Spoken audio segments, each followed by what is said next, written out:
Allô? Oui, je demandais si tu avais ta Bible avec toi. Oui, frère, je m'habille. D'accord. Prends Actes des Apôtres au chapitre 17, s'il te plaît. D'accord.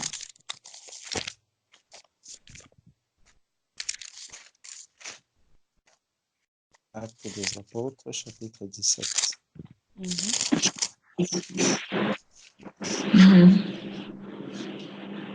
Lis à partir du verset 22. Ok. Je lis. Oui, vas-y. Ok. Actes chapitre 17 à partir du verset 22. Paul, debout au milieu de l'aréopage, dit: Athéniens, je vois que vous êtes tous égaux extrêmement religieux. Verset 23. Car en passant, j'ai observé tout ce qui est l'objet de votre culte. Et j'ai même trouvé un autel avec cette inscription: à un Dieu inconnu. Ce que vous vénérez sans le connaître, c'est ce que je vous annonce. Verset 24.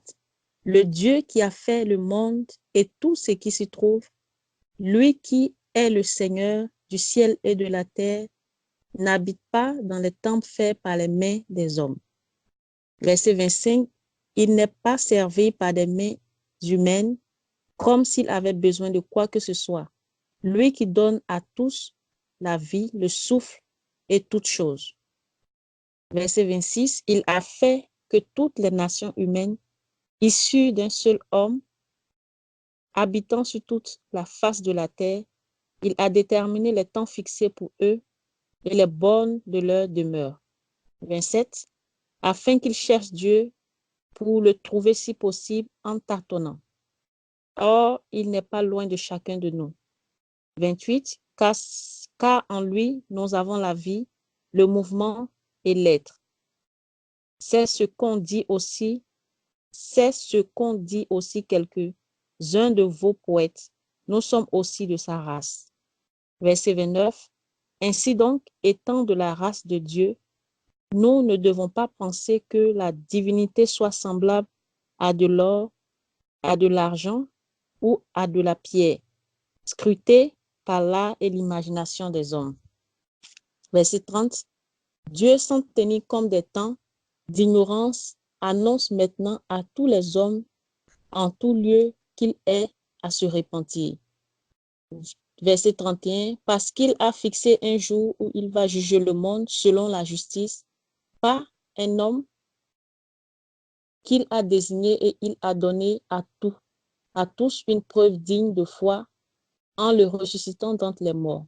Verset 32. Lorsqu'il entendit parler de résurrection des morts, les uns se moquèrent et les autres dirent: nous t'entendrons là-dessus une autre fois. 33. Ainsi Paul sortit du milieu d'eux. Quelques-uns néanmoins s'attachèrent à lui et crurent. Parmi eux, Dénis, l'Aréopagite, une femme du nom de Damaris et d'autres encore. Amen. Amen. Gloire à Dieu. Donc, il y a quelque chose qui nous intéresse, un verset particulièrement qui nous intéresse là, c'est le verset 30. Mais il y a quelque chose que Paul a dit avant cela. Verset 23, il dit: car en parcourant votre ville et en considérant les objets de votre dévotion, j'ai même découvert un autel avec cette inscription: à un Dieu inconnu. À un Dieu inconnu. Jésus-Christ avait repris ces paroles-là avec la Samaritaine lorsqu'il parlait à la Samaritaine dans Jean 4. Dans Jean 4, Jésus avait dit à la Samaritaine: vous adorez ce que vous ne connaissez pas. Dans Jean chapitre 4, à partir du verset 22, de Jean 4, Jésus s'adresse à la Samaritaine et il lui dit: vous adorez ce que vous ne connaissez pas. Nous adorons ce que nous connaissons, car le salut vient des Juifs. Mais l'heure vient, et elle est déjà venue, où les vrais adorateurs adoreront le Père en esprit et en vérité, car ce sont là les adorateurs que le Père demande. Donc, il y a des vrais adorateurs que le Père demande. Dans d'autres versions, c'est que le Père recherche. Et au verset 24, il va donc dire Dieu est esprit et il faut que ceux qui l'adorent, l'adorent en esprit et en vérité. Donc, il y a des adorateurs que le Seigneur recherche et il y a des adorateurs qui sont là, mais qui adorent un Dieu inconnu. C'est de ça que l'apôtre Paul met ici en exergue. Il dit qu'il a découvert une inscription à un Dieu inconnu. Ce que vous révérez sans le connaître, c'est ce que je vous annonce. Donc, Paul est venu annoncer Jésus-Christ aux Athéniens. Il est venu leur apporter un message. L'apôtre Paul aux Corinthiens va leur dire dans 1 Corinthiens chapitre 2 du verset 2 au verset 3 que je n'ai rien eu à prêcher autre chose au milieu de vous que Jésus-Christ et Jésus-Christ crucifié. Donc, lorsque on apporte le message de la crucifixion de Jésus, le message qui concerne le salut, parce que c'est de ça que Paul va leur parler ici au verset 30, où il dit « Dieu, sans tenir compte des temps d'ignorance, annonce maintenant à tous les hommes, en tout lieu, qu'ils aient à se repentir, parce qu'il a fixé un jour où il jugera le monde selon la justice. » Donc, il faut se repentir. Sans la repentance, il n'y a pas de salut. Est-ce que tu comprends? C'est Oui, que frère. il faut se repentir parce que Paul dit bien ici la raison pour laquelle il faut se repentir. Il dit parce que Dieu a fixé un temps pour le jugement. Ça veut dire que si moi, je ne me repens pas de mes péchés, je vais arriver devant le Seigneur avec mon lot de péchés. Et il n'y aura personne pour me les enlever. Donc, il faudrait d'abord que je puisse me reconnaître déjà comme un pécheur. C'est ce que le Seigneur nous dit dans Romains, Romains chapitre 7.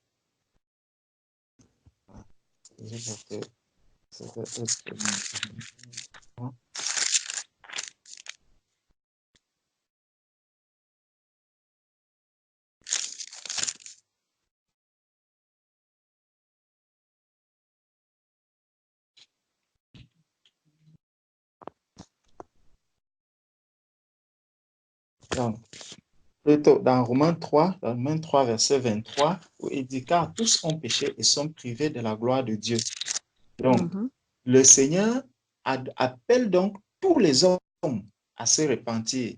Sinon, celui qui ne se repent pas est privé d'office de la gloire de Dieu. Pourquoi? Parce qu'il porte ses péchés sur lui et Dieu ne peut pas venir faire entrer quelqu'un qui porte ses péchés sur lui dans le ciel parce que lui-même est parfait. Il n'y a pas de péché dans le ciel. Il n'y a pas de pécheur qui entre dans le ciel. Et ce que Dieu dit, c'est ce qu'il veille sur sa parole. La parole de Dieu nous dit que Dieu veille sur sa parole pour l'accomplir. Donc, si le Seigneur a dit ici que Dieu s'en tenait compte des temps d'ignorance, donc il y a un moment où nous étions ignorants, où on ne connaissait pas ce que c'est que la repentance, l'importance de la repentance, la nécessité de la repentance.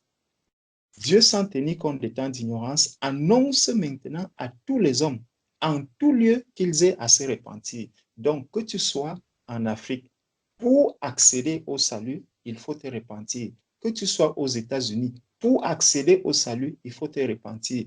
Que tu sois en Corée du Sud, pour accéder au salut, il faut se repentir. Il n'y a pas un endroit, il dit bien, en tout lieu, à tous les hommes. Donc, que tu sois blanc, noir, jaune, orange, tu dois te repentir pour accéder à ce salut.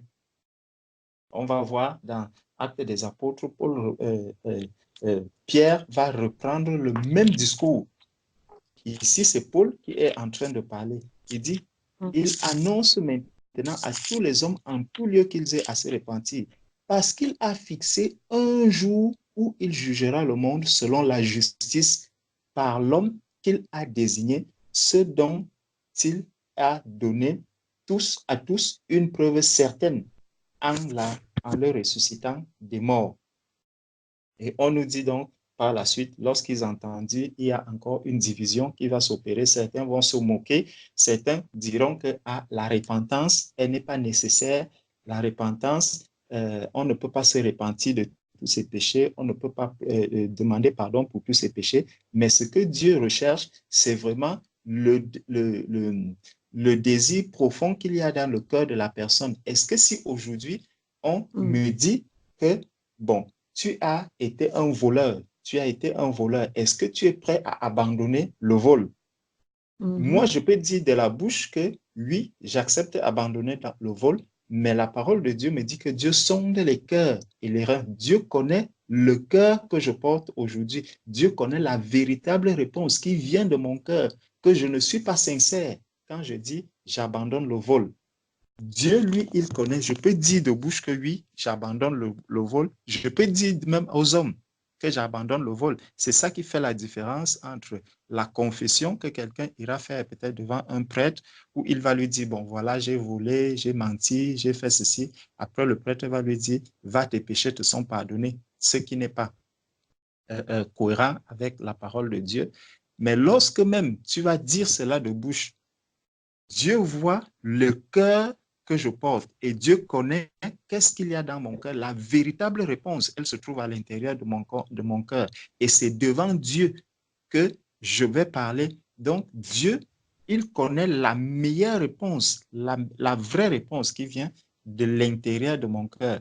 Je peux tromper mes frères, je peux tromper mes sœurs, mais Dieu, lui, il connaît la vraie réponse. Il peut avoir une réponse qui n'est pas celle qui sort de ma bouche. Donc, la bouche peut dire oui, alors que dans mon cœur, je suis en train de dire non, je ne peux pas abandonner le vol. Ça peut être la fornication où ma bouche dit, bon, oui, j'ai pris l'engagement de ne plus sortir avec les hommes mariés, j'ai pris la décision de ne plus sortir avec les hommes parce que je ne suis pas encore marié. Mais dans le cœur, Dieu voit l'intérieur de mon cœur qui est en train de me dire, si tu ne sors plus avec les hommes mariés aujourd'hui, tu vas faire comment? Tu vas vivre comment? Fais attention à ce que tu vas dire. Dieu, lui, il voit ça à l'intérieur du cœur. Et c'est là donc que Dieu va tester si effectivement Betty accepte de s'engager avec Jésus ou si elle n'accepte pas. Parce que si tu acceptes, Dieu le connaît. Et si tu n'acceptes pas, Dieu aussi le connaît.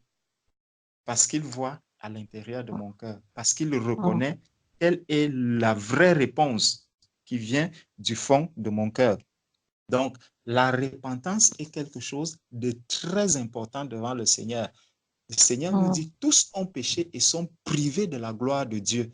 Donc, tu ne peux pas dire que je suis un enfant de Dieu, je suis né de nouveau, alors que tu ne t'es jamais repenti de tes péchés. Parce que naître de nouveau, c'est recevoir l'Esprit de Dieu en soi. Or, l'Esprit de Dieu ne peut pas venir habiter dans un corps qui est souillé, dans un corps qui n'a pris aucun engagement de suivre le Seigneur. Dans nos pays en Afrique, lorsque une autorité va aller visiter les villages, on dit aux villageois, aux personnes de ces villages que vous devez nettoyer les alentours des maisons, vous devez faire la propreté. Dans certains villages, on dit il faut mettre la peinture blanche dans les maisons, il faut que le village soit propre. Donc la route doit être propre, bien dégagée, parce que l'autorité va passer. Ça ne se passe pas peut-être ici, mais dans nos pays, c'est comme ça que les choses se passent. Et donc, de la même manière, pour que l'Esprit de Dieu vienne habiter dans le cœur d'un être humain, pour que l'Esprit de Dieu vienne habiter en toi, il faut d'abord que tu prennes l'engagement de te séparer du péché, que tu prennes l'engagement de te séparer de ces choses qui te liaient encore au monde, de ces choses qui faisaient encore de toi une bêtise mondaine. Parce que désormais, tu vas partir de la bêtise mondaine pour un autre royaume. Le Seigneur dit que dans Colossiens chapitre 1 au verset 13, il dit que Dieu nous a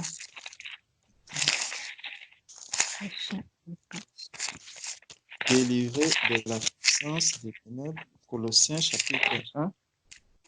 chapitre 1, verset 12 à 13, qui dit « Rendez grâce au Père qui vous a rendu capable d'avoir part à l'héritage des saints dans la lumière. » Donc, nous sortons des ténèbres pour la lumière.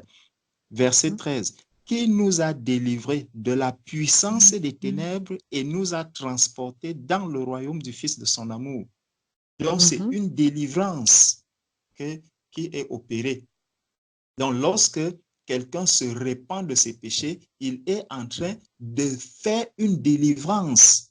Il est en train de se délivrer des ténèbres parce qu'il était dans les ténèbres. Maintenant, il fait une délivrance. Ça veut dire que toi-même, tu te délivres. Souvent, on cherche des personnes qui vont me délivrer. On dit, il faut que quelqu'un, que je vais aller voir un exorciste pour qu'il me fasse une délivrance. Je vais aller voir tel pour qu'il fasse une délivrance. La vraie délivrance, c'est celle que toi-même tu fais parce que tu prends l'engagement de suivre le Seigneur, parce que tu prends l'engagement d'abandonner le monde pour suivre le Seigneur Jésus-Christ. Donc, ça, c'est la vraie délivrance. Et lorsque tu vas donc faire cette délivrance personnelle, il y a une joie. Il y a une joie qui va arriver au plus profond de toi parce que tu dois réaliser qu'effectivement, j'étais dans les ténèbres, j'étais perdu. J'étais perdu et c'est pour ça que quand tu vas entendre les témoignages des personnes qui se sont repenties, tu vas généralement entendre que je me suis mis à pleurer parce que j'ai vu vraiment l'état dans lequel j'étais. C'est comme quelqu'un qui était dans une grande prison depuis des années. Quand il sort de cette prison, c'est généralement l'émotion. Il va commencer à pleurer, il va commencer à pleurer, il pleure. Il ne pleure pas parce qu'il est dans la souffrance, mais il pleure parce qu'il réalise la grâce qui lui a été accordée. Il réalise que, waouh, donc j'étais dans une perdition aussi profonde et que là, aujourd'hui, il réalise que j'étais perdu et là, maintenant, j'ai retrouvé la liberté. J'étais en prison. Maintenant, je suis devenu un homme libre. J'étais dans l'obscurité. Maintenant, je suis dans la lumière. J'étais perdu. Maintenant, j'ai la vie. J'ai été retrouvé. Donc, c'est pour ça qu'on va donc être dans une grande joie. On va être vraiment affecté et on va pleurer de tout ce qu'on a vu, on s'est vu en train de faire parce que le film de notre vie passée va commencer à défiler dans notre tête. Le film de la vie passée va défiler dans notre tête et on va se dire, mais comment j'ai pu faire tant de choses? Comment j'ai pu mentir autant? Comment j'ai pu commettre autant de bêtises? Comment j'ai pu faire autant de mal aux gens autour de moi?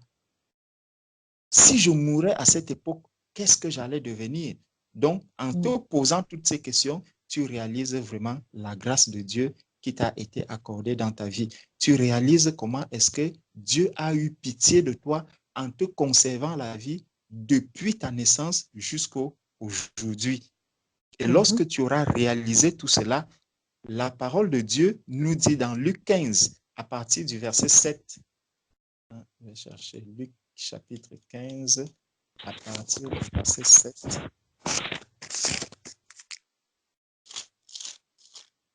Il est dit, Luc chapitre 15, à partir du verset 7, il dit, de même je vous l'ai dit, il y aura plus de joie dans le ciel pour un seul pécheur qui se répand. Donc, regardez l'écho que cela a même dans le ciel. Le Seigneur dit, pour un seul pécheur qui se répand, regarde le nombre de personnes qu'il y a sur la terre. Mais le Seigneur dit, pour un seul pécheur qui se répand, il y a toute une joie qui est dans le ciel. Amen. parce que la personne a pris l'engagement de dire, Seigneur, je reconnais que j'ai été un pécheur. Je reconnais que je suis un pécheur et je prends l'engagement d'abandonner ce péché et de venir maintenant à toi. La parole de Dieu nous dit qu'il y a de la joie dans le ciel pour cette âme, une seule âme qui va se repentir de ses péchés. Donc, la repentance est quelque chose d'important. C'est pour ça que lorsque l'apôtre Paul arrive auprès des Athéniens, il a dit, mais Dieu a donné un temps. Vous croyez en Dieu, vous dites que vous adorez Dieu, mais c'est un Dieu inconnu pour vous. Parce que si tu ne te repens pas de tes péchés, Dieu, le Dieu dont tu parles là, à la fin, il te dira, je ne t'ai jamais connu. Parce que tu reviens à ce Dieu que tu étais en train de chercher avec des péchés. Et Dieu ne tient donc pas compte des temps d'ignorance et c'est pour ça qu'il appelle tous les hommes à se repentir. Ça, c'est l'apôtre Paul qui en a parlé ainsi. Et l'apôtre Pierre également va tenir les mêmes paroles dans Acte 2, au jour où l'Église même va apparaître. Lorsque l'Église commence dans Acte 2, Paul tient encore le même discours. Lorsque les personnes qui ont entendu la parole de Dieu vont et que Pierre va leur parler de ce qui s'est passé ce jour, le jour de la Pentecôte, les personnes vont donc demander à Pierre, que ferons-nous? Pierre va leur dire, repentez-vous et que chacun de vous soit baptisé. Donc, on ne peut pas dire que je me suis baptisé alors que je ne me suis jamais repenti de mes péchés. C'est écrit noir sur blanc. Prenons Acte 2.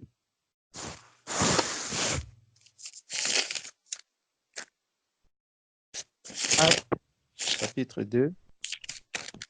C'est bon? Versets 38 à 39. Pierre leur dit, repentez-vous et que chacun de vous soit baptisé au nom de Jésus-Christ pour le pardon de vos péchés. Ça veut dire que la personne qui va se baptiser, elle se baptise au nom de Jésus pour le pardon de ses péchés. Ça veut dire qu'elle a déjà reconnu que je suis un pécheur. Elle a déjà reconnu que mes péchés, Seigneur, je n'en veux plus. Je viens les déposer maintenant. Je veux les abandonner. On va donc te prendre et on te plonge dans l'eau pour que ces péchés soient enterrés, pour que la vieille Betty soit enterrée. Mais si on prend Betty, vivante, toute vivante, sans se repentir, sans avoir dit, je veux renoncer à ma vie passée, sans avoir pris l'engagement de passer le Jourdain avec le Seigneur, quand on te prend en ce moment et on te plonge, c'est une Betty qui est vivante, c'est une Betty qui ne s'est pas engagée vis-à-vis de Dieu sur quoi que ce soit. Parce que Dieu vient pour séparer les ténèbres de la lumière. L'Esprit de Dieu vient attester que effectivement celui-ci a pris l'engagement de me suivre. Celui-ci a pris l'engagement de renoncer au péché. Celui-ci a pris l'engagement de renoncer au monde. C'est pour ça que l'Esprit Saint vient pour attester que oui, elle a pris cet engagement et maintenant, je vais donc la conduire. C'est pour ça que la parole de Dieu dit que l'esprit de vérité que le monde ne peut recevoir vient pour nous conduire dans toute la vérité. Il vient nous conduire dans toute la vérité. Et c'est avec l'esprit de Dieu maintenant que tu vas éviter le péché, que tu vas renoncer au péché, que tu vas renoncer à tout ce qui était du monde. Parce que l'Esprit de Dieu va t'avertir, il va t'alerter, il va te montrer que voici ce qui est bien pour Dieu, voici ce qui n'est pas bien pour Dieu. Ça, c'est bon pour le Seigneur, ça, ce n'est pas bon pour le Seigneur. C'est avec l'Esprit de Dieu que tu pourras arriver à cela. Donc, Pierre dit ici à ces personnes qui ont entendu parler de Jésus-Christ, de la croix, de ce que Jésus-Christ a accompli à la croix. Pierre leur dit donc, repentez-vous et que chacun de vous soit baptisé. Donc, il faut se repentir. Il faut reconnaître Jésus-Christ comme Seigneur et Sauveur. Si on prend encore Marc chapitre 16.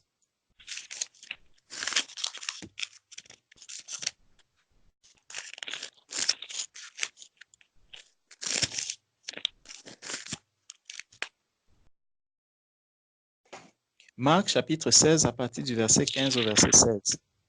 Puis il leur dit, allez par tout le monde et prêchez la bonne nouvelle à toute la création. Donc la bonne nouvelle est prêchée à toute la création, sans exception. Verset 16. Celui qui croira et qui sera baptisé sera sauvé, mais celui qui ne croira pas sera condamné. Donc, il faut croire au Seigneur et passer dans les eaux du baptême. Donc, si je crois au Seigneur, la Bible me dit que la foi vient de ce qu'on entend, et donc, ce qu'on entend vient de la parole de Dieu. Comment donc je vais entendre que Dieu appelle tous les hommes en quelque lieu où ils soient, qu'ils aient à se repentir parce qu'il a fixé un jour pour le jugement et que je reste indifférent par rapport à la repentance. Si je reste indifférent par rapport à cette repentance, ça veut dire que mon cœur n'est pas encore prêt à croire réellement à Jésus-Christ. Ça, c'est le point de départ.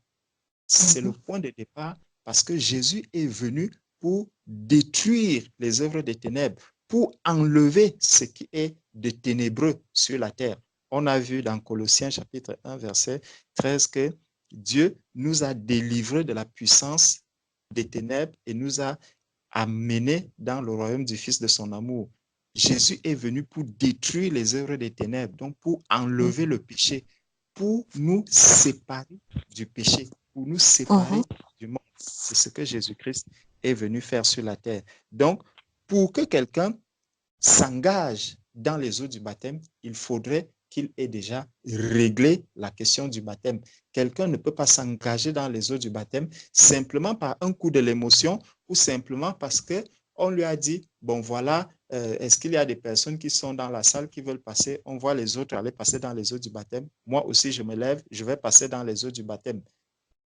Par la suite, ça va me rattraper parce qu'il se verra que mon engagement n'a pas été sincère, que je n'ai pas pris la mesure de l'acte que j'ai posé. Je dois avoir pris un engagement avec le Seigneur.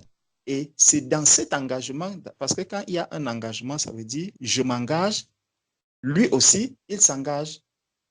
Et c'est pour ça que dans 1 Pierre chapitre 3 au verset 21, le Seigneur nous dit que cette eau est une figure du baptême. Cette eau est une figure du baptême qui n'est pas la purification des souillures du corps, mais l'engagement d'une bonne conscience envers Dieu et qui maintenant vous sauve, vous aussi, par la résurrection de Jésus-Christ.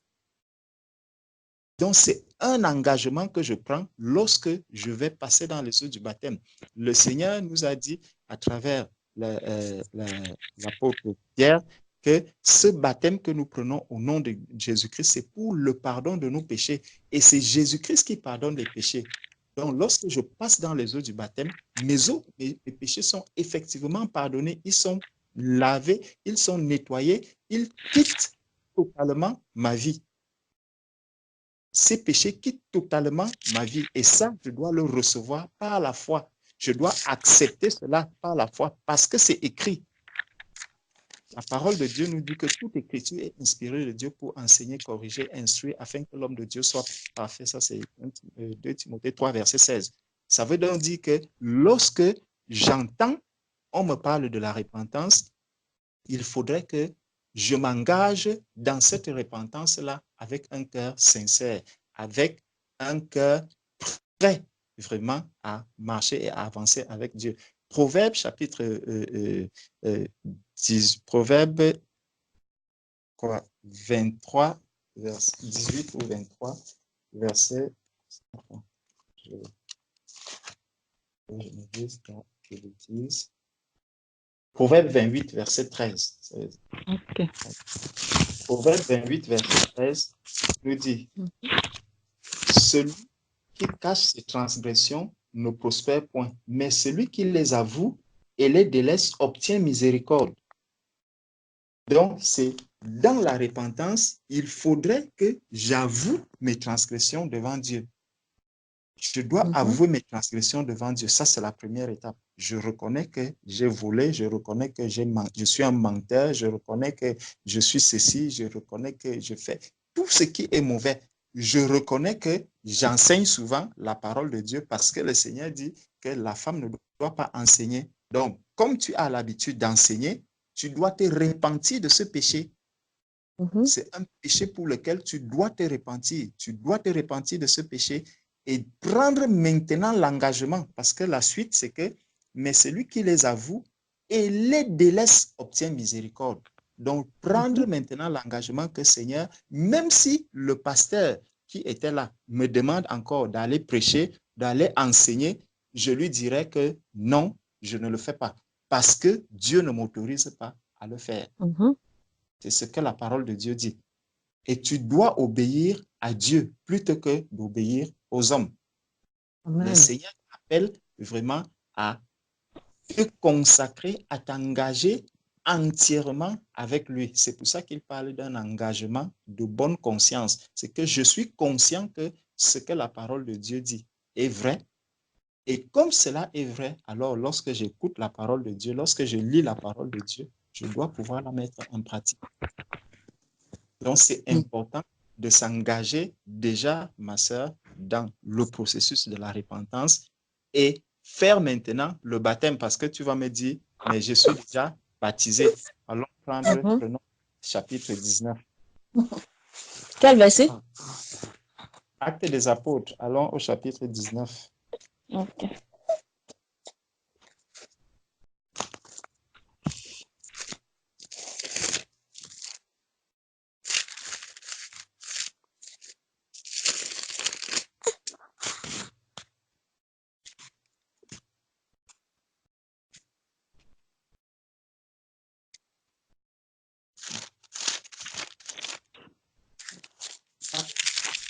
Chapitre 19.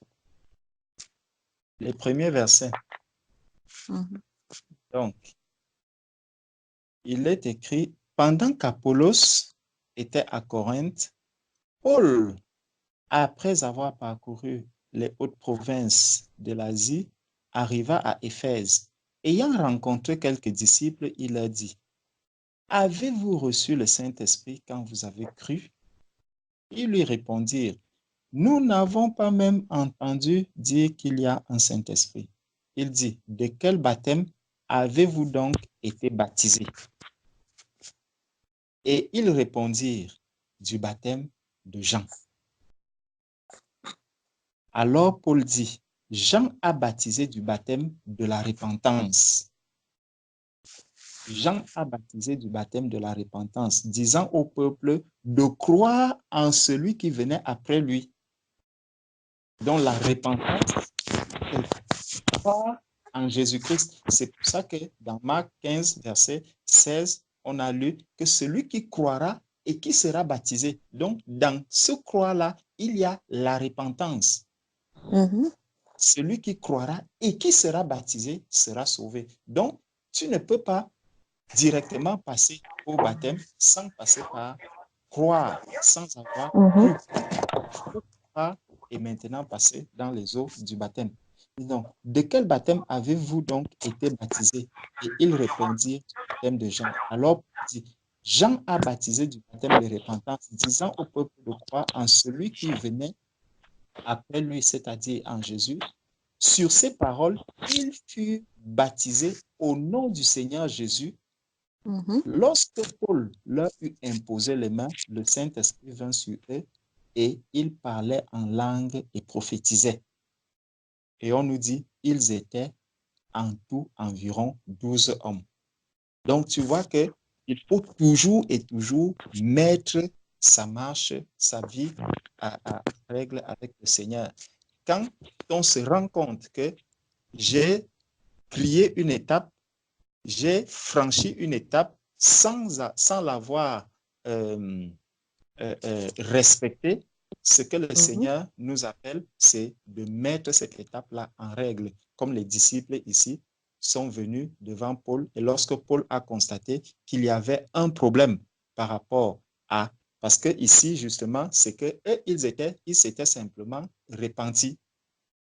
Le Mhm. baptême qu'ils ont eu ici, c'était le baptême de la repentance. Donc, ils se sont simplement repentis et il fallait maintenant qu'ils passent dans les eaux du baptême. Donc, au nom de Jésus-Christ, pour le pardon des péchés. Et donc, quand Paul s'est rendu compte qu'ils n'ont fait que la repentance, sans le baptême, Paul a demandé qu'on les baptise au nom de Jésus. Alors que toi, tu es passé par le baptême, mais tu n'as pas Mhm. fait l'étape première qui atteste que tu as réellement cru en Jésus-Christ, qui est l'étape de la repentance. Donc, il faut recommencer maintenant avec par la repentance et puis passer dans les eaux du baptême au nom de Jésus-Christ pour le pardon de tes péchés. C'est donc ça la démarche qu'il faut suivre. C'est le chemin que le Seigneur a montré à l'Église pour arriver, parce que Dieu, tel qu'il nous dit dans 1 Corinthiens 14, qu'il n'est pas un Dieu de désordre, il est un Dieu d'ordre. Donc, Mhm. Dieu, quand il montre un chemin, quand il montre une voie, c'est cette voie-là que nous devons tous suivre. Jésus-Christ lui-même, lorsqu'il est venu sur la terre, il est allé rencontrer Jean-Baptiste. Jean-Baptiste prêchait un seul message, c'était la repentance. Mhm. Repentez-vous, repentez-vous. Et c'est ce Jean-Baptiste-là qui a passé Jésus-Christ dans les eaux du baptême. Donc, on voit, c'est toujours le même chemin. Jésus a dit, je suis le chemin, la vérité et la vie.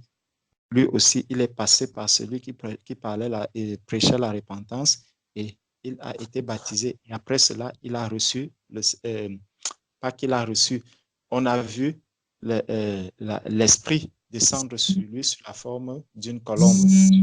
Mhm.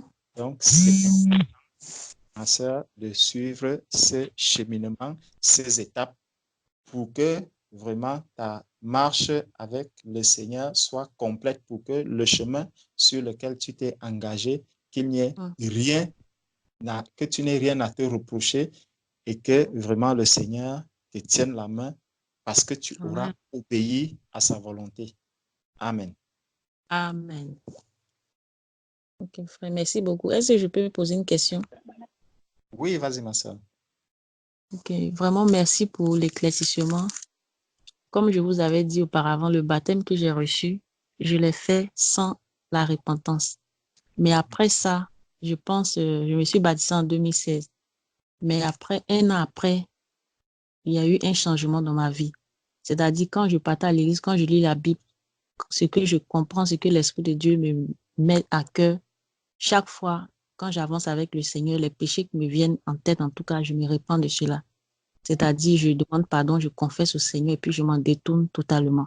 Donc, j'aimerais savoir dans ce cas, est-ce que je dois, parce que pour moi, je me suis repentie, mais c'est après le baptême. C'est-à-dire, c'est dans l'ordre contraire. Donc, j'aimerais savoir si pour moi, est-ce que je dois aller encore repartir, faire le baptême d'abord, c'est-à-dire aller encore confesser des péchés que j'ai déjà confessés et puis maintenant aller me faire rebaptiser parce que j'ai déjà vraiment confessé les péchés que je faisais, la fornication, le vol, le mensonge, en tout cas tout ce que vous pouvez imaginer. Et les critiques, vraiment, j'ai confessé ça au Seigneur, j'ai demandé pardon. Mais ça, c'était après le baptême parce que, à vrai dire, quand je me baptisais, je ne savais pas ce que je faisais vraiment parce qu'on lançait toujours les dimanches, venez vous baptiser, il y a l'eau des baptêmes et puis une fois comme ça, je suis allée me faire baptiser.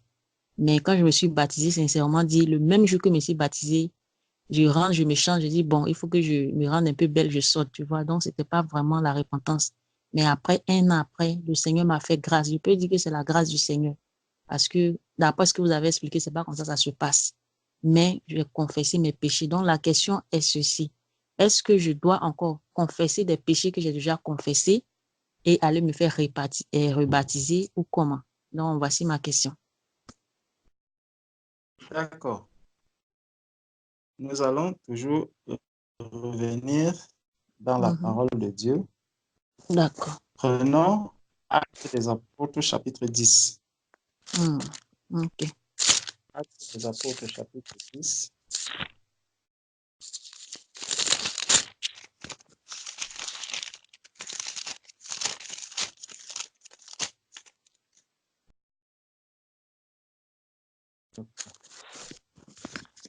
Mes bien-aimés, excusez-nous, comme on a la possibilité d'avoir notre sœur en journée comme ça, parce que comme elle nous disait, il est 19 heures passées chez elle.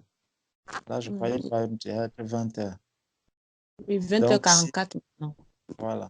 Donc, si on essaye de prendre rendez-vous pour plus tard, ça sera impossible avec elle parce qu'il ne faudrait pas qu'on puisse la... D'autant plus qu'elle a des enfants. Donc, on doit veiller Merci beaucoup. à nous sacrifier vraiment pour notre sœur. Pas grave, pas grave. Que Dieu bénisse Okay. encore. Amen, amen. Gloire à Dieu. On est là, on va te soutenir, ma sœur. Même si vous êtes loin, mais vous êtes près de nous. Amen, Voilà. merci maman. Donc, dans Acte 10, Acte chapitre 10, à partir du verset 44. 44, oui. Comme Pierre prononçait encore ces mots, le Saint-Esprit descendit sur tous ceux qui écoutaient la parole. Le Saint-Esprit descendit sur tous ceux qui écoutaient la parole.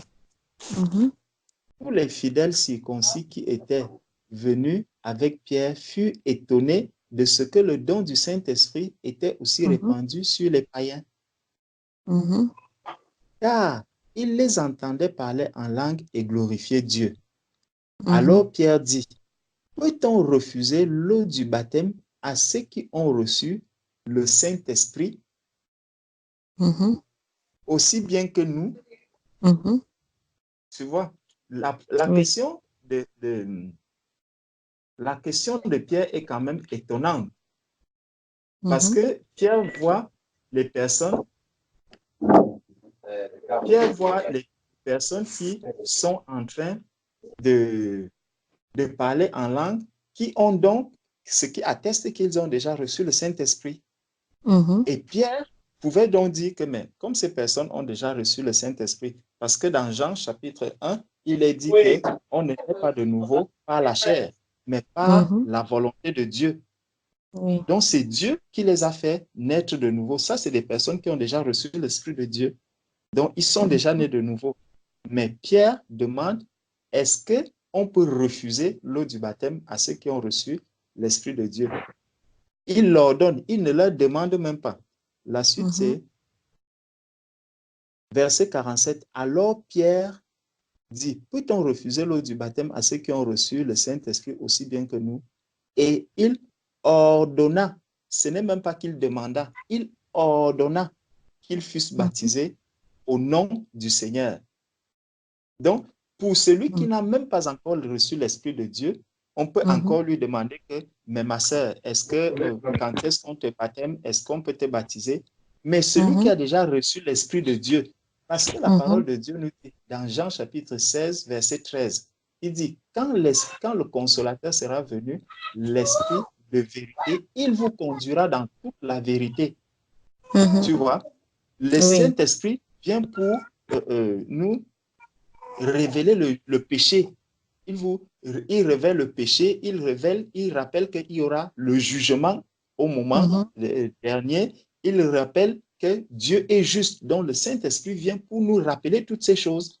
Et donc, lorsque quelqu'un, justement, reconnaît que, mais au jour d'aujourd'hui, j'ai la crainte de Dieu, au jour d'aujourd'hui, je ne vis plus dans le péché, au jour d'aujourd'hui, je fais tout pour plaire à Dieu, et que je me rends compte que les choses ont été inversées dans ma marche. Alors, qu'est-ce que je dois faire? Je dois m'arrêter et mettre les choses maintenant dans l'ordre. Parce que Dieu est un Dieu d'ordre. Dieu n'est pas un Dieu de désordre. C'est que même si je vois que je commence à avancer dans la voie étroite, mais si je me rends compte que non, au lieu que, bon, je peux mettre les chaussures. J'ai deux pieds de chaussures. Le pied gauche, je le mets à droite. Le pied droit, je le mets à gauche. J'ai bien mes deux paires de chaussures. Je peux sortir avec. Je peux marcher avec. Mais quand je vais marcher, à chaque fois, ça va me poser un problème au niveau de mes pieds. Pourtant, ce sont mes chaussures. C'est même ma pointure. Tu vois un peu? Mais déjà, les gens qui sont autour de moi, ils se rendront compte que, hey, le monsieur-ci, est-ce qu'il est même normal? Même pour moi, à certains moments, mes pieds vont chevaucher. Donc, Mhm. pour bien marcher, qu'est-ce que je vais faire? Je m'arrête, j'enlève mes deux paires de chaussures, je les change et puis je continue ma marche. Mhm. Tu vois un peu? Donc, Oui. c'est vraiment, c'est la démarche vraiment qu'il faut adopter. Donc, s'arrêter et se dire, bon, voilà, le Seigneur m'a fait grâce, j'ai reçu déjà la crainte du Seigneur, j'ai reçu déjà la haine du péché, je comprends Mhm. qu'il y a des choses qui n'ont pas été mises en ordre dans ma Mhm. vie, il faut que je les mette en ordre. Parce que le Mhm. Seigneur nous dit quoi? C'est que dans Éphésiens chapitre 4, au verset 5, il est écrit qu'il y a un seul Seigneur, une seule foi, un seul baptême. Mhm. Un seul baptême. Ça veut dire que le baptême qui est valable devant Dieu, c'est le baptême qui se fait dans l'ordre des choses que Dieu demande. Mhm. Est-ce que tu comprends? Très bien, très bien.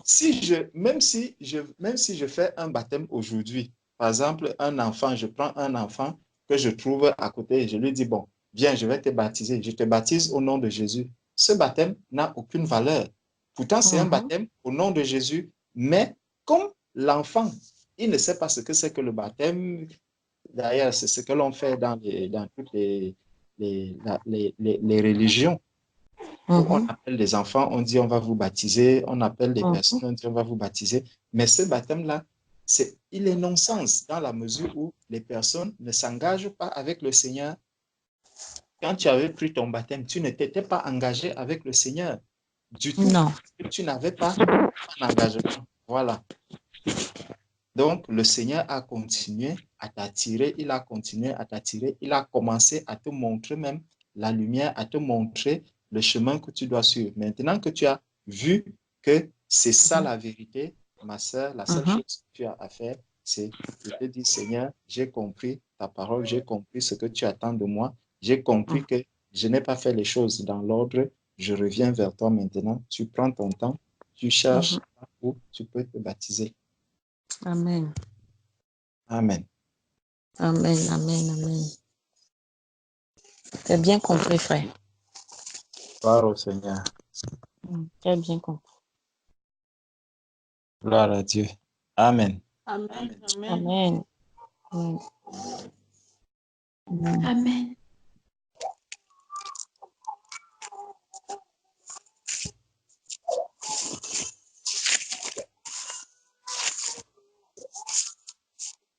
Donc, ça, Betty, tu as combien d'enfants? J'ai une seule fille. J'ai une fille et il y a le fils d'une de mes amies qui est avec moi. Elle travaille la nuit. Donc, son bébé dort avec moi. D'accord. C'est lui qui est en train de pleurer. Ok, ok. Hmm. Et tu es mariée? Non, je ne suis pas mariée. Je ne suis pas encore mariée. Je compte sur la grâce de Dieu. Amen, amen. Donc, il y a des sœurs qui sont là. Tu pourras Mhm. prendre leurs coordonnées. L'appel est enregistré. Donc, par la suite, tu pourras voir, je sais pas, comment. Ah, d'accord. Sur YouTube?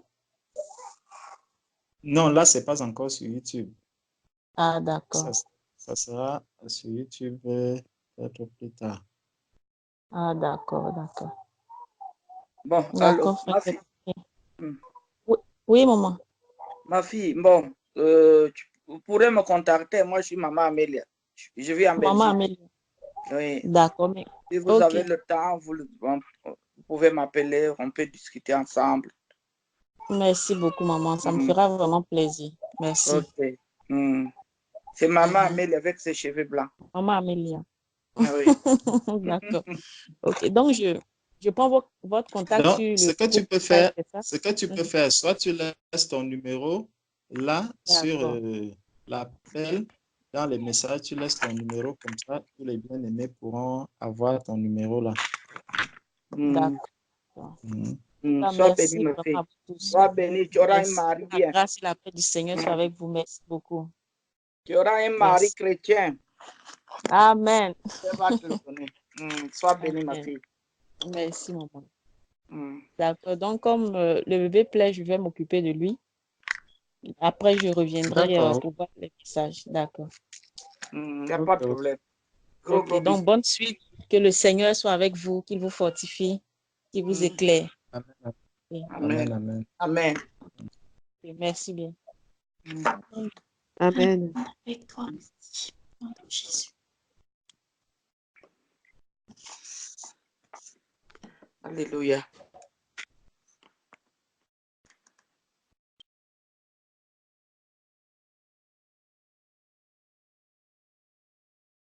Merci beaucoup, mes bien-aimés. Que Dieu vous bénisse. Amen, que te bénisse aussi, notre frère. Amen. Sois béni. Amen. Que Dieu vous bénisse Amen. aussi, frère. Que Dieu vous bénisse. Amen. Amen. Au Amen. nom de Jésus.